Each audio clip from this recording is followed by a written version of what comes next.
zuekin karin-karan, buruz buru, Jokin Oreginen errealitatearen harribitzien sinfonia. Aurrera.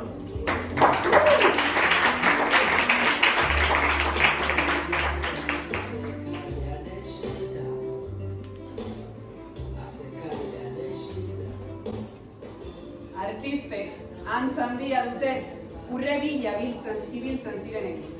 Artistek urrebiltzaile haien pareko galbaen moduko bat dute errealitatean eskutatzen diren harribitxiak agerian uzteko. Ideia on bat garatzea, testu on bat idaztea, globo bat puztea bezain komplikatua da. Inoiz ez dakizu nahikoa postu duzun, eta gainera, lehertzeko arriskua dago. Sare sozialetan hauek bezalako testuak idazten ditugunean, edo antzerkia egiten dugunean, edo antzerkira joaten garenan, bi galdera daraguz poltsikoan gordeta. Bala norbaitor? En nago bakarrik, ez da? Antzerkia. Antzerkia arte bat da. Zeinetan jolasteko gaitasuna eduki behar den. Jolas egin eta divertitu. Seriotasun osoz. Bai, Bai? antzerkia. Zuek egin ezagun antzerkia? Venga. Kakapio.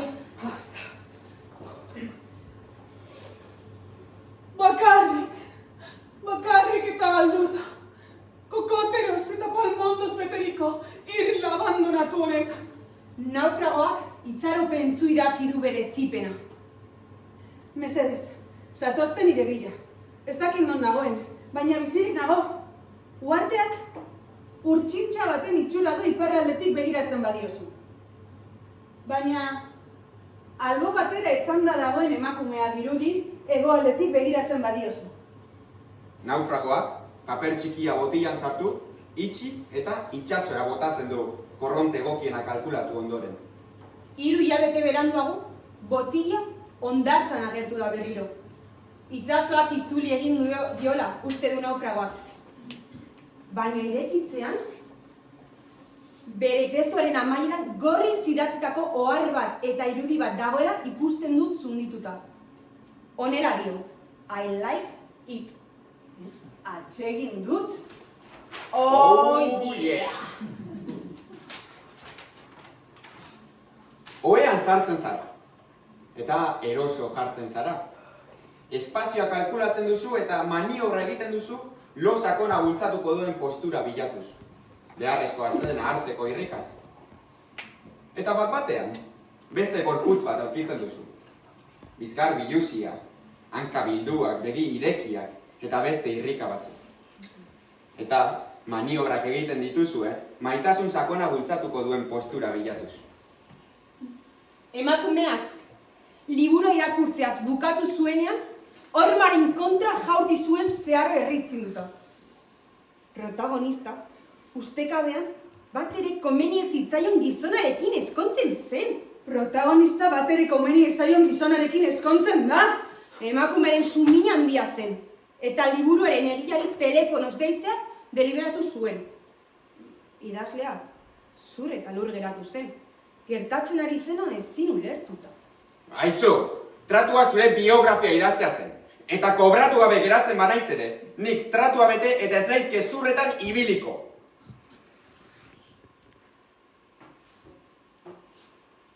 Gaur egingo dut. Gaur egingo dut.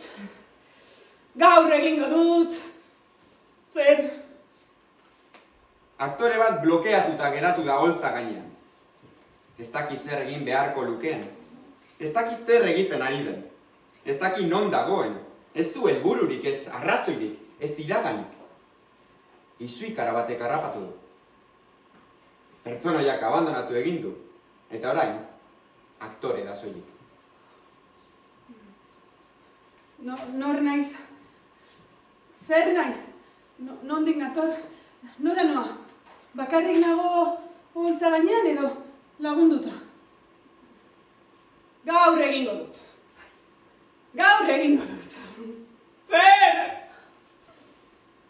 Ipuin bat! Ipuin bat? Bai! Bai? Ipuin bat? Ipuin!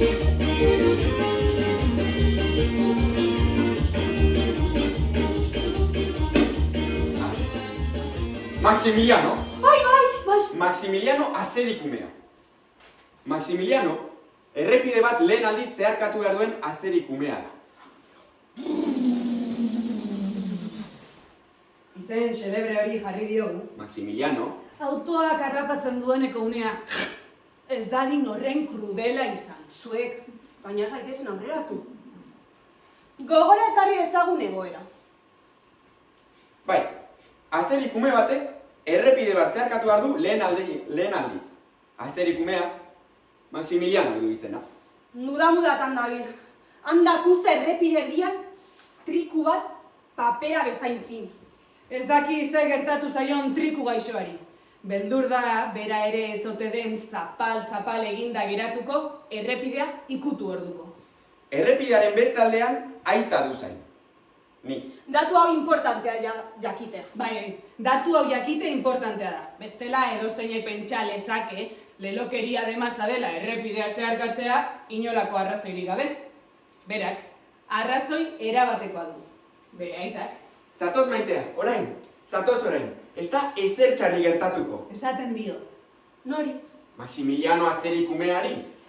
Esaten dio dialekto bitxi batean. Zonalde horretako azeriek darabilten dialekto bitxi batean. Hemen argitu beharko genuke animaliek... Bai, animaliek, espezie guztiek, gizakien pareko, komunikatzeko molde ezberdinak darabiltzatela, elkar ulertzeko. Esaterako, azeri aita, Siberiako balitz, eta azeri kumea. Maximiliano. Suitzarra, kumeak ez luke ulertuko aitak... Zatoz maitea, zatoz orain. Ez da ezer txarri gertatuko. Esaten dionean, ez luke ezer ulertuko. Eta zer diren gauzak, horrela agian eluke autoak harrapatuko. Baina aurreratu gara berriro. Ez, aurreratu zara berriro. Eta dagoeneko kontakizun honek ez du inolako interesik. Ez bada, gauza batengatik. Errepidean, papera bezain fin dagoen trikua ere, kumea dela. Hori ere kumea? Aita kabroiak? Maximiliano, zatoz maitea. Feliciano, zatoz maitea. Aureliano, zatoz maitea. Zatoz orain. Zatoz. Ez da ezer txarri gertatuko. Txizpun! Ona zuen! Ona.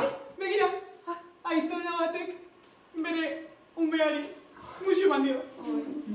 Antzerkiak zertarako balio duen, Ze poza, ez da?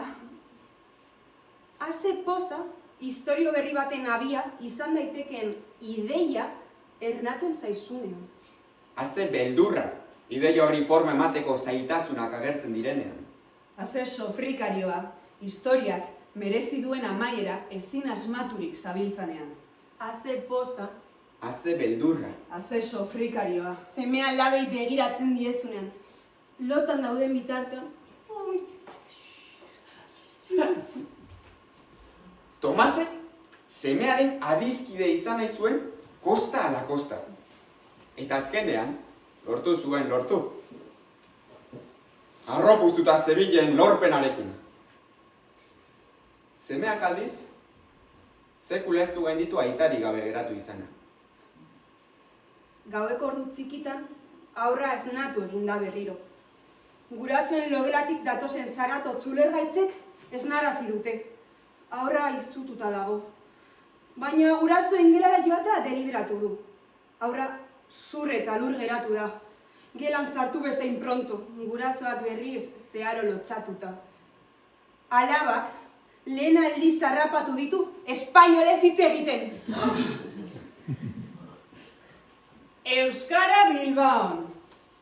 Bilbaon kaleak zabalagoak dira Bilbon, baina. Tabernak, dendak, jatetxeak, askozaz gehiago dira Bilbaon. Zinemaretoak daude Bilbaon. Filbakanen bar noiz behinka Bilbon. Bilbaon metroak kilometroak ditu. Bilbon metrora iristeko beti zentimetroa falta. Bilbaon alkatea dute. Bilbon lantzean behin. Oso lantzean behin. Baina harrigarria dirudien arren, Bilbon Bilbao kabitzen da. Eta ez Bilbo, Bilbao.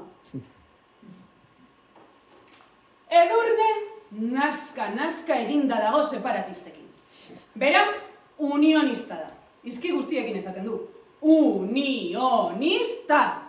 Aski da, banantzen dutenekin. Aski da beren hizkuntza herria banatzeko erabiltzen dutenekin. Aski da mentalitate zaharkitu horrekin. Aski da! Aski da, Euskal Herria bitan banatzen duten bi estatu separatistekin. Egia borobila. Idoiak sutzuki defendatzen ditu bere ideiak. Hain sutzuki, ezen ematen baidu bere burua konbentzitu nahi duela. Faktoren ordenak ez du emaitza aldatzen. Egia, bai, hori egia da, bai, egia matematikoa. Baina horrek ere salbuespenak ditu. Ramonek esaterako orden aldatu eta emaitza hobetu du. Bere buruaz beste egin du, emaztea labanaz hil baino lehenago. Zer? Bere buruaz beste egin du, emaztea labanaz hil baino lehenago. Askoz hobeto. Paulok jatorra agertzeko erabakia hartu du. Hurbil eta elkarrizketarako prest. Irribarre zuzena egingo du. Begietara begiratuko du. Ez du ahotsik altxatuko. Entzuten jakingo du. Pazientzia izango du. Tolerantea izango da. Ulerkorra, irekia, malgua. Eta batez ere, errespetu handiz, ibiliko da. Paulo, prest dago Artolakaleko 21ko 4. eskuineko Andreari bankuaren agindua jakinarazteko. Egunon, bi aste dituzu etxetik alde egiteko. Elena arrazista hutsa da. Eta arroz asko dago gainera ala delako. Betidanik izan da rasista, tradizioz, haren aita bezala, eta aitaren ama bezala, eta aitaren amaren aita bezala, eta aitaren amaren aita bezala, eta horrela, ziminora iritzi arte. Hemen naukazuen! Hemen naukazuen nahi dudanerako. Nola liteke ez konturatzea urkoari egiten diogun minaz. Nolatan izan gaitezke hain itxuak, eta kontzienteki egiten badugu, nahita. Nolatan izan gaitezke hain itxuak. Askatasunaren defendatzaile sutsuak omen gara. Baina zeinen azkar debekatzen dugun, erreprimitzen dugun, ez ustean iesi atera zaigun malkoa. Izan ere, batzutan gertatu hori da. Hanka sartzen dugula, bihotza sartu behar den lekuetan.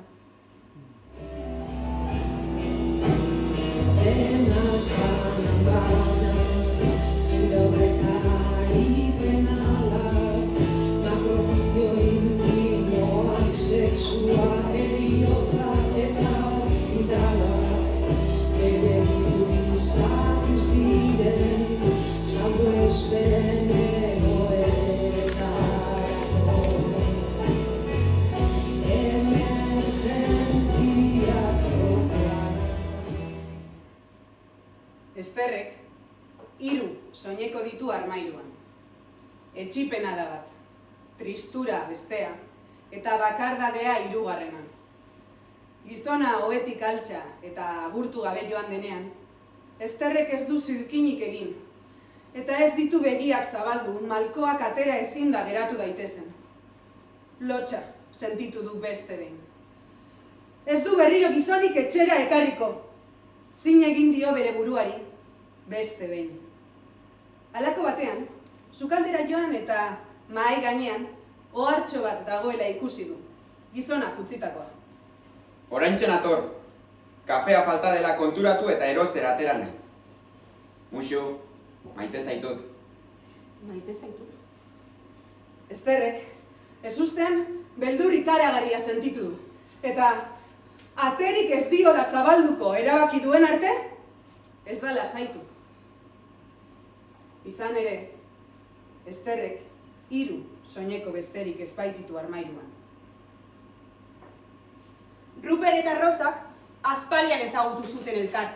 Maitemindu, elkar maitatu eta historio oso polita izan dute. Baina azken aldian, ostu egin daien harremana. Rosak berriro saiatzea proposatu dio Ruperri, eta Ruperrek onartu. Berriro saiatuko dira beste pertsona batzuekin. Maite zaitut, Jon, jaso du bere telefonoan Aitorrek. Azte enbidia eman dion delako Jon horrek. Edo zer emango luke Jon horren azalean egotagatik. Seguru dago, Jon hori xarmargarria dela. Interesantea, liluragarria, erakargarria, umore finekoa. Eta seguru dago gainera, Jon horrek ez daukala berea, Aitorrena bezalako emazte despistaturik. Leirek A. Esaten duenean Carlosek B. esaten du. Leirek Ara, Carlosek. Ona. Leirek bai, Carlosek. Ez. Leirek barre. ja. Egiten duenean Carlosek negar. Snif, snif. Eta Leirek Nik zu maite zaitut. esaten duenean. Banik ez. Esaten dio Carlosek. Nik zu maite zaitut. Carlosek beheko tabernan nahiago du gozaldu.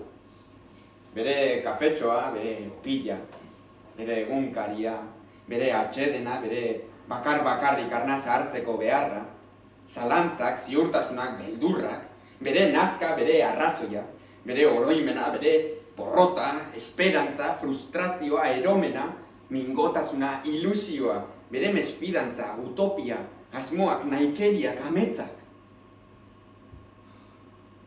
Bere bakardadea. Leirek ere nahiago du. Bere senarrak beheko tabernan gozaltzea.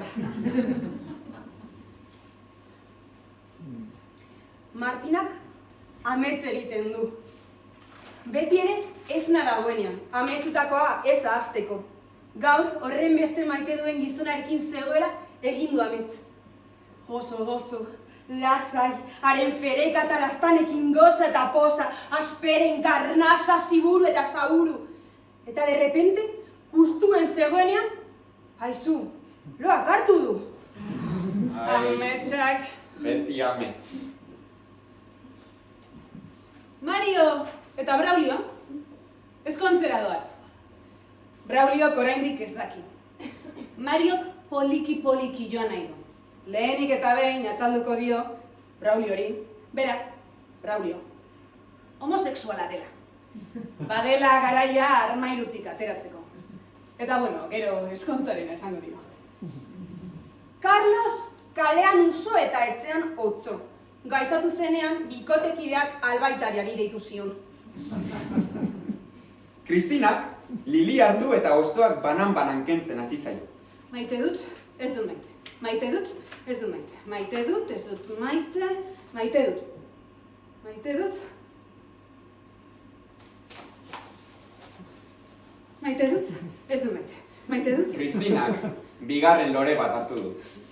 Batzutan gertatu hori da, ba. Hanka sartzen dugula, jotza sartu behar den lekuetan. Gerria ez dutu, zabela, ez dutu prakak, korbata, ordutegia. Ez dutu pentsamoldea, ez du ametzak, ez du maitasuna, ez du demonio. Gure burua itotzeko almenak mugarik ez du. Iker, zalantzati dabil azken boledan. Ez daki nola egin bere buruaz beste. Aukerak zerrendatzen hasi da bere kuadernoan. Abesteari eta dantzatzeari utzi, museo eta antzokietara joateari laga.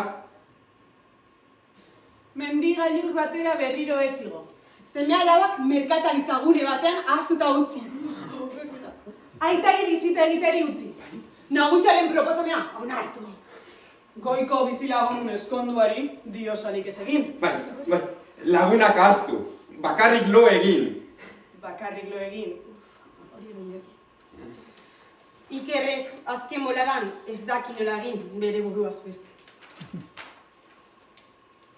Antxonek bi gauza maite zituen beste edozeren gainetik. Trenak eta ertzainak musika taldea. Bere buruaz beste egiteko modurik egokiena, ertzainak entzuten zuen bitartean, tren batek harrapatuta izango zela erabaki zuen.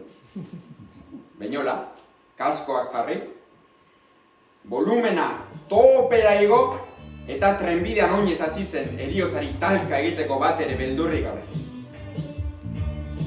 Trenbideari xilofono baten itxura hartu zion, eta egurretako bat zapaltzen zuen bakoitzeko, entzuten ari zen abestiari ondo zetorkion nota bat gaineratzen zion. 25 minutu pasa ondoren, geltokia begiaztatu zuen. Hango arduraduna Antxoni begira zegoen. Aho bete. Antxon geratu egin zen eta musika mututu. Derrepente, atzera so egin eta han ikusi zituen bost bat tren, bata bestearen atzetik. Bere pauso lasaiari jarraiki zetozkiona. Suizida bat ere hunkitzeko moduko irudia.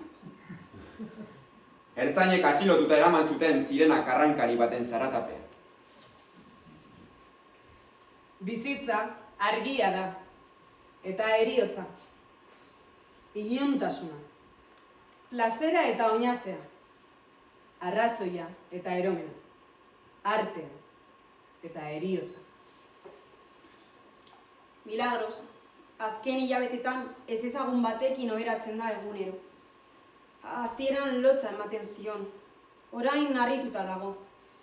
Atzo bizkarra ukitzera ausartu zen, gizona lotan zegoen bitartean. Eta hurbildu zitzaion, bere usaina hartzeko. Nondik ote zetorren jakin nahi zuen, ezer ez daki berataz, ez da noiz joango den ere.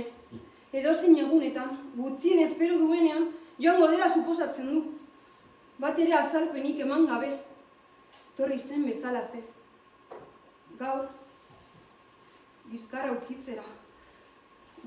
Berriro, gaur bizkarra ukutido berriro. Eta belarrira. Lasai egon. Ez dago arazorik nirekin lo egiteko. Nahi beste gera zaitezke bertan. Hori esan dio bai. Uste duelako, gizona triste eta galduta dagoela.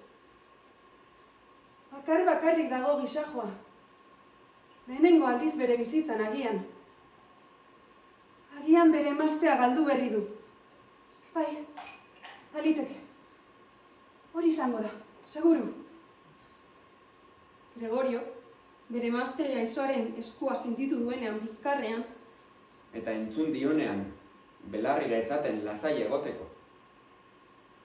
Ez dagoela arazorik berarekin lo egiteko. Nahi beste gera daitekela bertan. Zirrara sentitu du begietan. Ez daki nolatan maitatuko duen bere emazte maitagarri berrio.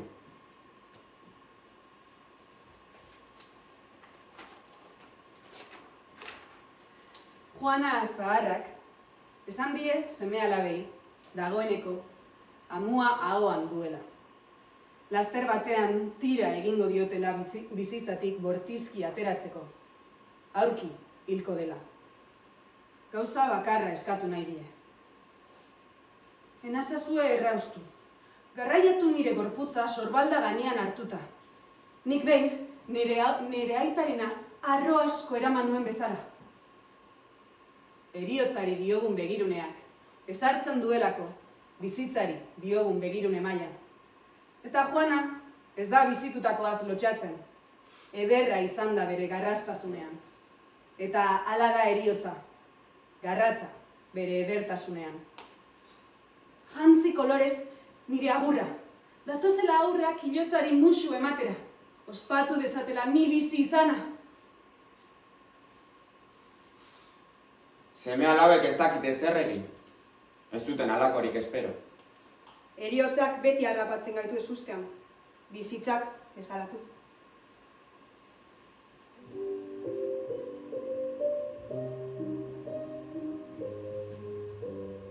Sinisten dut, egun batean hile naizela. Hutsean eroria, ezer ezean amildua, hauts bihurtuko naizela. Jakin dut, gaueko ordu txikietan, gizon emakumeak bere bakardadean multzoka igo direla zuaitz adarretara. Eta hantxe egin dutela bat, gizadiak eta abereak. Giza abereak. Euretako bati lur eman diotela, bizia eman diotela alegia. Lur horretatik jaioko delako, bazkatuko dugun horretaz gain, bazka horretaz elikatuko den gizakia bera, bestea, guztia. Eta horiengan guztiengan egongo gara gu. izango bagara.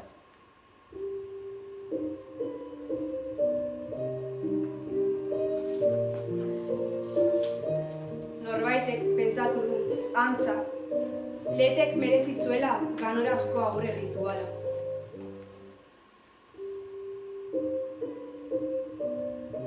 Mendian izan da, baso singuratutako belardian, Cromlech neolitikoaren baitan, esango luke Oteizak. Ezereza bilduan. Iziltasuna erabatekoa izan omen da. Hain erabatekoa, ezen ez baita ezer kanpoan geratu.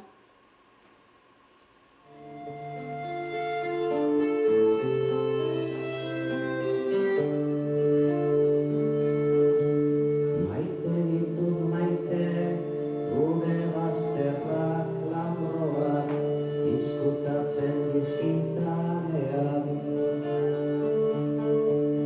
Maite ditut maite, gure bazterrak labroak, izkutatzen dizkitanean.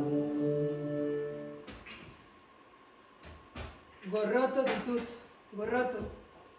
Nere horri idatziak, beldurrak zirriborratzen dizkidanean. Gorroto ditut, gorroto. Nere horri idatziak, beldurrak zirriborratzen dizkidanean. Zer zirriborratzen duen ez didanean, ikusten usten, orduan hasten bait naiz, izkutukoa, nire baitan bizten diren miseria izkutua, ikusten. Gustoko dut alako testu laburrak idaztea. Gustoko dut pertsonaiak imaginatzea, kontraesanak plazaratzea, haien merituak eta miseriak deskribatzea. Gustoko dut horrek ahalbidetzen didalako neure buruari eta gainerako pertsonei, errealei, errebalatzea. Munduan ez baitago gizakia bera baino gauza interesgarriagorik, maitagarriagorik eta gogaikarriagorik, auskorragorik. Donald Trump esaterako. Oso da interesantea, bai, baina sekula ez da izango gizaki bat bezain interesgarria. Artistek antz handia dute urrebila ibiltzen zirenekin. Artistek urrebiltzailea haien pareko, galbae moduko bat erabiltzen dute agerian usteko, errealitatean eskutatzen zaizkigun argibitxiak. Opa, Jokin.